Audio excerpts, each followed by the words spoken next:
ਸਤਿ ਸ਼੍ਰੀ ਅਕਾਲ ਜੀ ਸਾਰਿਆਂ ਦਾ ਸਵਾਗਤ ਹੈ। ਅੱਜ ਦੇ ਸ਼ੋਅ ਦੇ ਵਿੱਚ ਗੱਲ ਕਰਾਂਗੇ ਕੈਨੇਡਾ ਦੇ ਇੱਕ ਬੜੇ ਇੰਪੋਰਟੈਂਟ ਐਸਪੈਕਟ ਦੀ। ਕੈਨੇਡਾ ਦੇ ਵਿੱਚ ਜਾ ਕੇ ਸਰਕਾਰੀ ਕਾਲਜ ਜਾਂ ਯੂਨੀਵਰਸਿਟੀ ਦੇ ਵਿੱਚ ਐਡਮਿਸ਼ਨ ਲੈਣੀ ਚਾਹੀਦੀ ਹੈ ਜਾਂ ਪ੍ਰਾਈਵੇਟ ਦੇ ਵਿੱਚ, ਦੋਨਾਂ 'ਚ ਕੀ ਫਰਕ ਹੈ, ਕੀ ਫਾਇਦੇ ਨੇ, ਕੀ ਨੁਕਸਾਨ ਨੇ ਤੇ ਕੀ ਵੀਜ਼ਾ ਮਿਲਣ 'ਚ ਵੀ ਇਹਨਾਂ ਚੀਜ਼ਾਂ ਦਾ ਅਸਰ ਪੈਂਦਾ। ਸੋ ਸਭ ਤੋਂ ਪਹਿਲਾਂ ਮੈਂ ਸਵਾਗਤ ਕਰਦਾ ਸਾਡੇ ਅੱਜ ਦੇ ਗੈਸਟ ब्रॉडवे इमीग्रेशन के सीनियर कंसलटेंट जगप्रीत सिंह जी का। स्वागत है जी। Thank you Deepak ji. जगप्रीत जी, सरकारी कॉलेज वधिया मन्ने जाते हैं किते ना किते, कॉलेज यूनीवर्सिटीज़ दोहें ही, ते क्यूबैक के मसले तो बाद किते ना किते रिलायबिलिटी फैक्टर भी क्वेश्चन च आ जाता है। सो किन्ना क फायदा हुंदा है, किन्ना क इंपॉर्टेंट है सरकारी कॉलेज या यूनीवर्सिटी चुनना प्राइवेट नालों? देखो दीपक जी, कैनेडा दे जदों मैं वीज़ा दे बारे गल करां तो सब तो जेड़ा नैगलीजेंस मैं वर्ड यूज़ करूँगा जेड़ा कि स्टूडेंट वालों कीता जाता है वो है जी कि पहला सवाल स्टूडेंट का यह हुंदा है कि मेरा इस प्रोफाइल दे उत्ते एप्लीकेशन अपलाई हो सकता है। 90% केसिस दे विच स्टूडेंट की पुछदा है कि की मेरी एप्लीकेशन अपलाई हो सकती है। सो जदों गल अपलाई करन ते आउंदी है उदों कुछ भी हो सकता है, वो चाहे लोअर अकैडमिक्स है, चाहे हायर है, चाहे वह IELTS दा स्कोर घट है, वध है और विदाउट भी है। So this is the part कि जिथे आपां ये गल कर सकते हैं कि अपलाई हो सकता है। दैन उस तो बाद हुण गल आउंदी है कॉलेजेस यूनीवर्सिटीज़ दे इंस्टीट्यूशनस दे सिलैक्शन नूं लैके। ਇੱਥੇ ਹੁਣ ਜਦੋਂ ਦੀਪਕ ਜੀ ਗੱਲ ਆਉਂਦੀ ਹੈ ਤਾਂ ਇੱਥੇ ਮੈਂ ਇੱਕ ਚੀਜ਼ ਸਟੂਡੈਂਟਸ ਨੂੰ ਕਲੀਅਰ ਕਰ ਦਿੰਦਾ ਕਿ ਜਿਹੜਾ ਵੀਜ਼ਾ ਹੈ ਉਹ ਕਦੀ ਵੀ ਕਿਸੇ ਕਾਲਜ ਨੂੰ, ਕਿਸੇ ਯੂਨੀਵਰਸਿਟੀ ਨੂੰ, ਕਿਸੇ ਸਿਟੀ ਨੂੰ, ਕਿਸੇ ਪ੍ਰੋਵਿੰਸ ਨੂੰ ਗ੍ਰਾਂਟ ਨਹੀਂ ਕੀਤਾ ਜਾਂਦਾ। ਵੀਜ਼ਾ ਗ੍ਰਾਂਟ ਕੀਤਾ ਜਾਂਦਾ ਹੈ ਸਟੂਡੈਂਟ ਦੇ ਪ੍ਰੋਫਾਈਲ ਨੂੰ ਔਰ ਉਸ ਪ੍ਰੋਫਾਈਲ ਦੀ ਰਿਪਰੈਜ਼ੈਂਟੇਸ਼ਨ ਔਰ ਉਹਦੀ ਇੰਡਕਸ਼ਨ ਕਿਸ ਤਰੀਕੇ ਦੇ ਨਾਲ ਐਮਬੈਸੀ 'ਚ ਕੀਤੀ ਗਈ ਹੈ इस पॉइंट के उत्ते। सो जो गल आती है इंस्टीट्यूशन के सिलैक्शन की, उत्थे मैं स्टूडेंट को एक चीज़ एडवाइस करदा कि जो तुसी किसी भी इंस्टीट्यूशन के विच अपलाई कर रहे हो, प्रोसैस कर रहे हो, तो सब तो पहला जरूरी है कि वह DLI नंबर चैक करना कि वो जिहड़ा इंस्टीट्यूशन है ऑथराइज्ड है इंटरनेशनल रिक्रूटमेंट के लिए।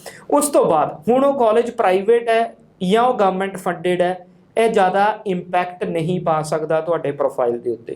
ਅਗਰ ਇਸ ਸਿਚੁਏਸ਼ਨ ਨੂੰ ਆਪਾਂ ਪ੍ਰੀਸਾਈਜ਼ਲੀ ਮੋਨੀਟਰ ਕਰੀਏ ਤਾਂ ਫਿਰ ਇਹ ਗੱਲ ਆਵੇ ਗਵਰਨਮੈਂਟ ਕਾਲਜ ਦੀ ਤੇ ਫਿਰ ਪ੍ਰਾਈਵੇਟ ਕਾਲਜ ਨੂੰ ਵੀਜ਼ਾ ਮਿਲਣਾ ਹੀ ਨਹੀਂ ਚਾਹੀਦਾ ਜੀ। ਚਲੋ ਵੀਜ਼ਾ ਵਾਲੀ ਗੱਲ ਤੋਂ ਇਲਾਵਾ ਮੈਂ ਪੁੱਛ ਲੈਂਦਾ ਕਿ ਗਵਰਨਮੈਂਟ ਇੰਸਟੀਟਿਊਟਸ ਜਿਹੜੇ ਹੁੰਦੇ ਨੇ ਜਾਂ ਕਾਲਜਸ ਹੁੰਦੇ ਨੇ ਉਹਨਾਂ ਦਾ ਕੀ ਕੁਝ ਐਕਸਟਰਾ ਐਡਿਡ ਬੈਨੀਫਿਟਸ ਹੁੰਦੇ ਨੇ ये प्राइवेट दे मुकाबले? देखो Deepak ji, extra point benefit की अगर मैं गल करा ना, ये डिपेंड है ਤੁਹਾਡੇ ਕਰੀਕੁਲਮ ਦੇ ਉੱਤੇ। ਹੁਣ ਇੱਕ ਪ੍ਰਾਈਵੇਟ ਇੰਸਟੀਟਿਊਸ਼ਨ ਹੈ ਉਹਦਾ ਇਨਫਰਾ ਕਿੰਨਾ ਕੁ ਹੈਗਾ ਉਹ ਚੀਜ਼ ਮੈਟਰ ਕਰਦੀ ਹੈ ਔਰ ਦੂਸਰੇ ਪਾਸੇ ਜਦੋਂ ਗਵਰਨਮੈਂਟ ਫੰਡਡ ਪਬਲਿਕ ਕਾਲਜ ਹੈ ਤਾਂ ਉਹਦੇ ਇਨਫਰਾ ਦੇ ਵਿੱਚ ਜ਼ਰੂਰ ਕੁਝ ਨਾ ਕੁਝ ਤੁਹਾਨੂੰ ਚੇਂਜਸ ਮਿਲਣਗੇ। ਹੁਣ ਉਹ ਇਨਫਰਾ ਦਾ ਜਿਹੜੀ ਡਿਸਟਿੰਗੁਇਸ਼ਿੰਗ ਹੈ ਉਹ ਕਿੱਥੇ ਮਿਲਦੀ ਹੈ? ਉਹ ਮਿਲਦੀ ਹੈ ਜੀ ਪ੍ਰੋਗਰਾਮ ਟੂ ਪ੍ਰੋਗਰਾਮ। ਮੰਨ ਲਓ ਇੱਕ ਨੌਨ ਮੈਡੀਕਲ ਸਟੂਡੈਂਟ ਹੈ ਜਿਹੜਾ ਕਿ ਪ੍ਰੈਕਟੀਕਲ ਓਰੀਐਂਟਡ ਪ੍ਰੋਗਰਾਮ ਕਰੀਕੁਲਮ ਦੇ ਵਿੱਚ ਅਪਲਾਈ ਕਰ ਰਿਹਾ, ਜਿਹਦੇ ਵਿੱਚ ਇੰਸਟਰੂਮੈਂਟੇਸ਼ਨ, ਕੰਜ਼ੰਪਸ਼ਨ ਆਫ ਕੈਮੀਕਲਸ, ਇੱਦਾਂ ਦੀਆਂ ਚੀਜ਼ਾਂ ਹੈਗੀਆਂ ਨੇ। ਉਹ ਹੁਣ ਡਿਪੈਂਡ ਕਰਦਾ ਹੈ ਇਨਫਰਾ ਦੇ ਉੱਤੇ। ਜਿਹੜਾ ਇੰਸਟੀਟਿਊਸ਼ਨ ਜ਼ਿਆਦਾ ਇਨਪੁਟ ਉਹਦੇ ਵਿੱਚ ਦੇ ਰਿਹਾ ਤਾਂ ਡੈਫੀਨੇਟਲੀ ਉਹਦੇ ਆਊਟਪੁੱਟ ਵੀ ਉਹਨੂੰ ਉਸ ਤਰੀਕੇ ਨਾਲ ਮਿਲਦੇ ਨੇ। ਸੋ ਉਹਨਾਂ ਟਰਮਸ ਦੇ ਉੱਤੇ ਆਪਾਂ ਇੱਕ ਡਿਫਰੈਂਸ਼ੀਏਸ਼ਨ ਦੇ ਸਕਦੇ ਹਾਂ ਕਿ ਪ੍ਰਾਈਵੇਟ ਕਾਲਜ ਔਰ ਗਵਰਨਮੈਂਟ ਫੰਡਡ ਕਾਲਜ ਨੂੰ ਆਪਾਂ ਕਿੱਥੇ ਡਿਸਟਿੰਗੁਇਸ਼ ਕਰ ਸਕਦੇ ਹਾਂ। ਬਟ ਅਗਰ ਮੈਂ ਸਟੂਡੈਂਟ ਦੇ ਪ੍ਰੋਫਾਈਲ ਬੇਸ ਗੱਲ ਕਰਾਂ, ਵੀਜ਼ਾ ਦੇ ਨਾਲ ਗੱਲ ਕਰਾਂ, ਤਾਂ ਮੇਰੀ ਨਜ਼ਰ ਦੇ ਵਿੱਚ ਇਹ ਜ਼ਿਆਦਾ ਡਿਫਰੈਂਸ ਨਹੀਂ ਪਾਉਂਦਾ, ਜ਼ਿਆਦਾ ਇੰਪੈਕਟ ਨਹੀਂ ਪਾਉਂਦਾ।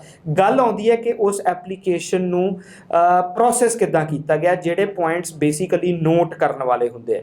ਨਾਰਮਲੀ ਦੀਪਕ ਜੀ ਤੁਸੀਂ ਵੀ ਬਹੁਤ ਜ਼ਿਆਦਾ ਸੁਣਦੇ ਹੋਵੋਗੇ, ਸਟੂਡੈਂਟ ਇੱਕ ਬਹੁਤ ਕਾਮਨ ਟਰਮ ਯੂਜ਼ ਕਰਦੇ ਨੇ, ਕੰਸਲਟੈਂਟ ਵੀ ਕਰਦੇ ਨੇ, ਰੈਲੇਵੈਂਸੀ। ਸੋ ਇਹ ਰੈਲੇਵੈਂਸੀ ਕੀ ਹੈ? ਉਹ ਰੈਲੇਵੈਂਸੀ 95% ਕੇਸਿਸ ਦੇ ਵਿੱਚ ਸਿਰਫ ਇੱਕ ਸਟੇਟਮੈਂਟ ਤੱਕ ਹੈ ਕਿ ਜਿਹੜਾ ਤੁਸੀਂ ਪ੍ਰੋਗਰਾਮ ਲੈ ਰਹੇ ਹੋ ਉਹ ਤੁਹਾਡੇ ਪ੍ਰੀਵੀਅਸ ਪ੍ਰੋਗਰਾਮ ਦੇ ਸਿਮਿਲਰ ਹੈ। बट यह रेलेवेंसी नहीं हैगी।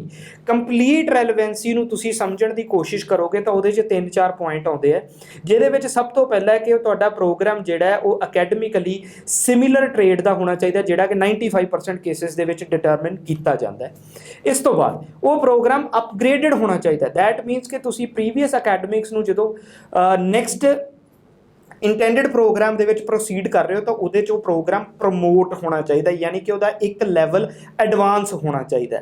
Third and most important aspect ਹੈ, ਜੋ ਵੀ ਤੁਸੀਂ ਪ੍ਰੋਗਰਾਮ ਨੂੰ ਲੈ ਕੇ ਚੱਲ ਰਹੇ ਹੋ ਉਹਦੇ ਵਿੱਚ ਤੁਹਾਡੇ ਅਕੈਡਮਿਕਸ ਦੀ ਕੀ ਪ੍ਰੋਗਰੈਸ਼ਨ ਹੋ ਰਹੀ ਹੈ। ਅਕੈਡਮਿਕਸ ਦੀ ਪ੍ਰੋਗਰੈਸ਼ਨ ਤੋਂ ਮੈਂ ਸਟੂਡੈਂਟ ਨੂੰ ਕਲੀਅਰ ਕਰ ਦਿੰਦਾ ਐਗਜ਼ਾਮਪਲ ਦੇ ਕੇ, ਕਿਉਂਕਿ ਕਦੀ ਵੀ ਆਪਾਂ ਕਿਸੇ ਵੀ ਕੈਂਡੀਡੇਟ ਨੂੰ ਸਟੂਡੈਂਟ ਨੂੰ ਸਮਝਾਉਣ ਦੀ ਕੋਸ਼ਿਸ਼ ਕਰੀਏ ਤਾਂ ਐਗਜ਼ਾਮਪਲ ਸਭ ਤੋਂ ਜ਼ਿਆਦਾ ਉਹਦੇ ਵਿੱਚ ਉਹਨੂੰ ਇੰਪੈਕਟ ਦਿੰਦਾ। ਕਮਰਸ ਸਟੂਡੈਂਟ ਹੈ ਜਿਹਦੇ ਵਿੱਚ ਆਪਾਂ ਸਭ ਜਾਣਦੇ ਹਾਂ ਕਿ ਉਹ ਬਿਜ਼ਨਸ ਸਟੱਡੀਜ਼, ਇਕਨੋਮਿਕਸ ਜਾਂ ਅਕਾਊਂਟਸ ਪੜ੍ਹਦਾ ਹੈ। ਉਸ ਤੋਂ ਬਾਅਦ ਹਰ ਇੱਕ ਸਟੂਡੈਂਟ ਨੂੰ ਪਤਾ ਹੈ ਕਿ ਉਹ ਉਸ ਤੋਂ ਬਾਅਦ ਬਿਜ਼ਨਸ ਪ੍ਰੋਗਰਾਮ ਦੇ ਵਿੱਚ ਜਾ ਸਕਦਾ ਹੈ। ਹੁਣ ਅਕੈਡਮਿਕ ਪ੍ਰੋਗਰੈਸ਼ਨ ਕਿੱਥੇ ਹੈ? ਅਗਰ ਸਟੂਡੈਂਟ ਦੇ ਅਕਾਊਂਟਸ ਦੇ ਵਿੱਚ ਮਾਰਕਸ ਘੱਟ ਨੇ, ਉਹਦੀ ਕ੍ਰੈਡੀਬਿਲਿਟੀ ਅਕਾਊਂਟਸ ਸਬਜੈਕਟ 'ਚ ਘੱਟ ਹੈ ਔਰ ਉਹ ਬਿਜ਼ਨਸ ਓਰੀਐਂਟਡ ਪ੍ਰੋਗਰਾਮ ਉਹ ਲੈ ਰਿਹਾ ਜਿਹਦੇ ਵਿੱਚ ਅਕਾਊਂਟਸ ਦੇ ਮੋਡਿਊਲ ਸਭ ਤੋਂ ਜ਼ਿਆਦਾ ਹੈ, ਸੋ ਉੱਥੇ ਸਟੂਡੈਂਟ ਆਪਣਾ ਅਕੈਡਮਿਕ ਪ੍ਰੋਗਰੈਸ਼ਨ ਜਿਹੜਾ ਉਹ ਜਸਟੀਫਾਈ ਨਹੀਂ ਕਰ ਪਾ ਰਿਹਾ। ਸੋ ਜ਼ਿਆਦਾ ਫੋਕਸ ਜਿਹੜਾ ਦੀਪਕ ਜੀ ਮੈਂ ਤਾਂ ਇਹ ਕਹੂੰਗਾ ਕਿ ਪ੍ਰੋਗਰਾਮ ਦੀ ਸਿਲੈਕਸ਼ਨ ਦੇ ਉੱਤੇ ਹੋਣਾ ਚਾਹੀਦਾ ਹੈ, ਵੀਜ਼ਾ ਓਰੀਐਂਟਡ ਅਪਰੋਚ ਤੇ ਹੋਣਾ ਚਾਹੀਦਾ ਹੈ। ਸਟੂਡੈਂਟ ਨੂੰ ਇਸ ਕਨਫਿਊਜ਼ਨ 'ਚ ਨਹੀਂ ਰਹਿਣਾ ਚਾਹੀਦਾ ਕਿ ਪਬਲਿਕ ਫੰਡਡ ਕਾਲਜ ਹੈ ਜਾਂ ਪ੍ਰਾਈਵੇਟ ਕਾਲਜ ਹੈ, ਕਿਹਨੂੰ ਵੀਜ਼ਾ ਜ਼ਿਆਦਾ ਮਿਲ ਰਿਹਾ, ਕਿਹਨੂੰ ਵੀਜ਼ਾ ਘੱਟ ਮਿਲ ਰਿਹਾ। ਇੱਦਾਂ ਦੀ ਕੋਈ ਵੀ ਟਰਮੀਨੋਲੋਜੀ ਜਾਂ ਇੱਦਾਂ ਦੇ ਕੋਈ ਵੀ ਫੈਕਟਸ ਨਹੀਂ ਹੈਗੇ ਜਿਹੜੇ ਕਿ ਇੱਕ ਕਾਲਜ ਜਾਂ ਯੂਨੀਵਰਸਿਟੀ ਨੂੰ ਡਿਫਾਈਨ ਕਰਦੇ ਹੋਣ। ਸੋ ਸਟੂਡੈਂਟਸ, ਉਮੀਦ ਹੈ ਕਿ ਇਹ ਸਾਰੇ ਪੁਆਇੰਟਸ ਜਿਹੜੇ ਨੇ ਇਹਨਾਂ ਨੇ ਕਿਤੇ ਨਾ ਕਿਤੇ ਤੁਹਾਡੇ ਬਹੁਤ ਸਾਰੇ ਡਾਊਟਸ ਕਲੀਅਰ ਕੀਤੇ ਹੋਣਗੇ।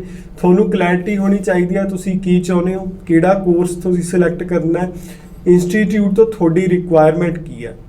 ਧੰਨਵਾਦ। ਥੈਂਕ ਯੂ ਜੀ।